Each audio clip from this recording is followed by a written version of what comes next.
Halo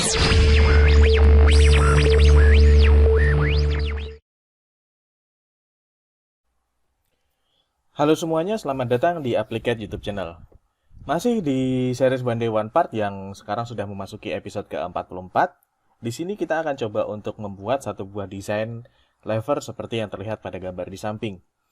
Nah, perlu di teman-teman ketahui bahwa biasanya kalau kita membuat satu buah desain yang di dalamnya terdapat kayak semacam ada celah di dalamnya di sini, itu biasanya kan kita menggunakan sistem untuk shell ya, rekan-rekan sekalian ya. Cuman untuk sekarang kita coba untuk dengan menggunakan metode yang lain. Kita nggak menggunakan metode shell kali ini. Jadi gimana caranya atau gimana metodenya? Kita langsung buat saja di dalam SolidWorks. Tentunya kita langsung membuat di proses pembuatan part. Nah, yang pengen kita coba ambil dulu untuk sketch-nya di sini adalah pertama kita ngambil sketch yang terlebih dahulu di sini. Jadi semua sketch yang ada di sini atau semua gambar yang ada di sebelah sini itu kita akan bikin sketch-nya langsung di dalam SolidWorks. Jadi kita sama seperti model-model sebelumnya yang mana kita bisa membuat desain itu dari satu buah sketch aja. Jadi satu buah sketch itu bisa dipakai untuk proses-proses selanjutnya, kurang lebih seperti itu. Jadi kita mulai dari top plane. Jadi kita mulai dari top plane, terus kemudian kita tinggal lakukan proses desain aja. Di sini proses sketching. Jadi yang saya ambil di sini pertama kali adalah untuk 3 buah kontur silinder seperti itu ya. Silinder di sini ini kan kayak semacam ada 3 kontur silinder. Nah, kita akan ambil 3 kontur silinder itu. Jadi di sini pertama satu di sini, terus kemudian satunya lagi di sini, terus kemudian yang ketiga nanti ada di sekitar di sini. Terus kemudian nah, jadi kita buat 3 di sini ya. Nanti kira-kira nanti untuk yang ketiga nanti di sini. Terus kemudian kita bisa langsung informasikan untuk dimensinya. Nah, dimensinya di sini untuk yang silinder yang besarnya itu kurang lebih diameternya di sini ada informasi 40. Jadi kita tinggal masukin aja di situ 40. Terus kemudian untuk yang silinder yang sebelah kiri itu diameter luarnya itu di 20. Jadi kita masukkan di sini diameternya 20. Terus kemudian silinder yang di bawahnya di sini diameter luarnya sama 20 juga. Jadi mungkin untuk menghemat waktu bisa kita bikin silinder ini dengan yang di sini itu kita bikin equal aja, kurang lebih seperti itu. Cuman yang agak sedikit tricky di sini adalah di sini kayak semacam ada sudutnya ya. Jadi agak semacam ke bawah situ. Cuman di sini dia nggak pakai sudut, dia cuma pakai dimensi aja. Jadi di sini kita langsung bisa proses untuk dimensi. Jadi untuk ukuran yang sebelah kiri itu di 70. Jarak silinder yang sebelah kiri itu 70. Jadi kita tinggal masukin aja seperti itu. Dan dia masih belum hitam. Jadi dia masih belum fully defined untuk yang sebelah kiri. Jadi kita bikin relation antara titik yang sebelah kiri dengan titik originnya itu dibikin ke horizontal biar dia hitam. Terus kemudian jarak di sini itu di angka 22. Di sini 22. Terus kemudian jaraknya ke atas itu di 36. Jadi sini dengan di sini itu di 36. Oke. Terus kemudian langkah selanjutnya kita tinggal atur aja nih untuk dimensi-dimensi yang di bagian dalamnya. Jadi di sini kan ada semacam ketebalannya ya. Di sini untuk dimensi di bagian dalamnya itu 30, ini 15, ini juga 15. Jadi di sini kita tinggal proses aja di bagian sini, sini, dan juga di sini. Di sini untuk dimensinya dia 15. Diameter bagian dalamnya 15. Sama seperti yang di bagian luar untuk yang sebelah kanan konturnya. Kita bikin dia equal. Biar nggak usah 2 kali proses bikin dimensi ya. Terus kemudian bagian dalam di sini itu kita bikin di sini dia 30. Nah, kemudian kita akan coba bikin untuk di sininya nih, untuk kontur semacam armnya di sini ya. Armnya ini kan ada kontur untuk melengkung di sini ya. Jadi kita langsung bikin saja di sini untuk radiusnya masing-masingnya itu di lengkungannya ini 80. Semuanya 80 di sini. Nah, kita tinggal bikin saja. Nah, untuk proses pembuatannya kita pakai menggunakan 3 point arc. Jadi di sini 1 2 3 seperti itu. Jangan lupa arc yang kita bikin relation itu tangent. Ya, sebelah kiri pun juga sama, pastikan dia tangent. tangent seperti itu. Terus kemudian untuk yang kedua 1 2 3 seperti itu. Terus mungkin bisa kita lanjutkan dulu untuk proses pembuatan yang terakhir. Untuk arc yang terakhir 1 2 3 seperti itu.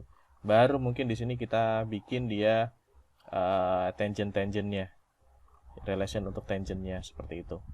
Kita bikin tangent mana? Oke, di situ. Terus kemudian di sini juga kita bikin tangent. Ini kita bikin tangent juga. Terakhir bisa kita informasikan untuk di sini radiusnya. Oh, sorry, ternyata di sini nggak tangent ya. Ini nggak tangent, maaf. Karena nggak bisa didimensiin tadi. Kalau didimensiin nanti jadi error. Oke, kita bikin dia di sini radiusnya di 80 dulu. Kita bikin dulu 80 radiusnya. Ini dia nggak posisinya di sini, sorry.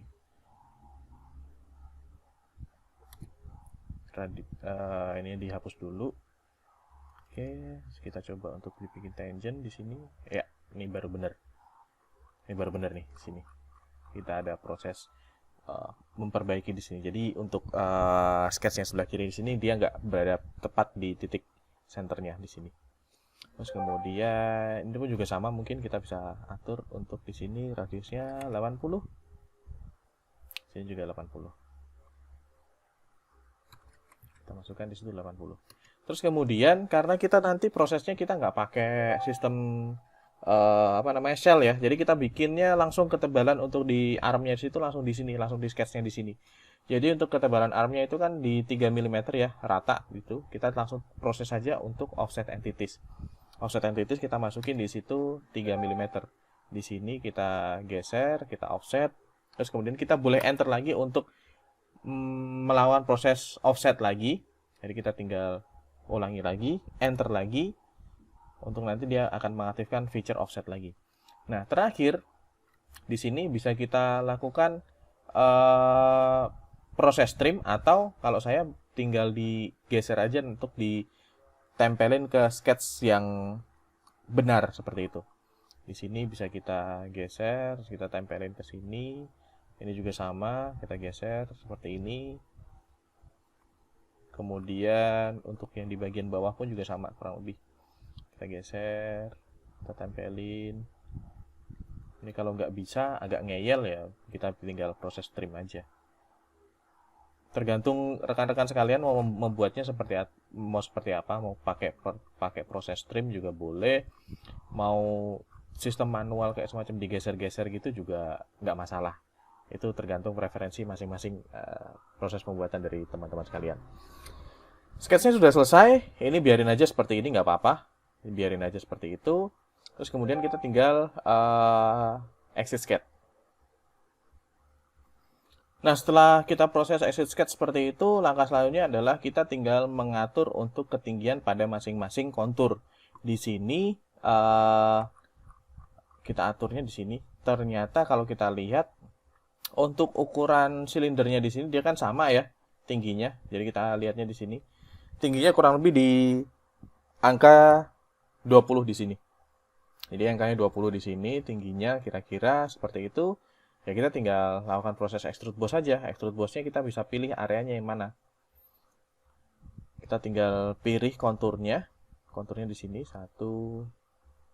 Oh, ini ada sedikit ini, 2, 3 seperti itu. 3 kontur itu kita pilih, terus kemudian kita tinggal masukin aja di situ. Tingginya berapa? Di sini 20. Udah, gitu aja. 1. Gitu. Biasanya kalau udah kita bikin seperti ini, SolidWorks akan otomatis membuat si partnya itu jadi 3 bodies, karena kan masing-masing bodinya itu kan nggak terkonek ya. Terus kemudian kita show lagi untuk sketch yang kita tadi buat, untuk kita proses melakukan untuk armnya. Jadi kita nggak pakai mode shell ya, jadi benar-benar kita bikinnya satu persatu, kurang lebih seperti itu. Kita proses lagi untuk extrude boss. Extrude boss kita pilih konturnya yang mana, di sini 1, 2, dan 3 di sini. Kita pilih konturnya seperti itu. Terus kemudian kita masukin untuk tingginya, ini ada informasi tingginya. Ini di 12. Jadi kita tinggal masukkan di sini 12 tingginya. Oke. Nah, seperti itu. Ini udah jadi. Sebagai informasi, biasanya kalau kita bikin seperti ini, dia otomatis untuk merge resultnya itu akan otomatis ke checklist ya. Dan kalau dia otomatis ke checklist itu, dia nanti akan otomatis membuat semua body yang terpisah tadi dibikin jadi satu kesatuan seperti itu. Dan terakhir untuk di bagian bawahnya di sini, untuk bagian bawahnya, nah kita bikin untuk ketebalannya di sini 3. Ada informasinya di sini 3. Jadi kita prosesnya sama. Pakai sketch yang sama, kita tinggal bose extrude, kita tinggal pilih area bagian dalamnya di sini. Masukinnya berapa? Di sini 3. Kurang lebih seperti itu prosesnya. Jadi kita nggak bikin dari shell ya. Jadi kita prosesnya satu persatu secara bertahap, dan nantinya secara fungsi mungkin mirip, cuman beberapa kasus kita memang harus dilakukan proses secara bertahap untuk proses pembuatan desain seperti ini. Jadi nggak bisa kita pakai shell. Ada memang banyak yang bisa kita gunakan pakai shell, cuman untuk sekarang kita coba untuk prosesnya secara manual. Nah, kemudian langkah selanjutnya, secara body keseluruhan sudah jadi, tinggal kita proses untuk bikin radius-radiusnya. Jadi fillet, kita kasih fillet.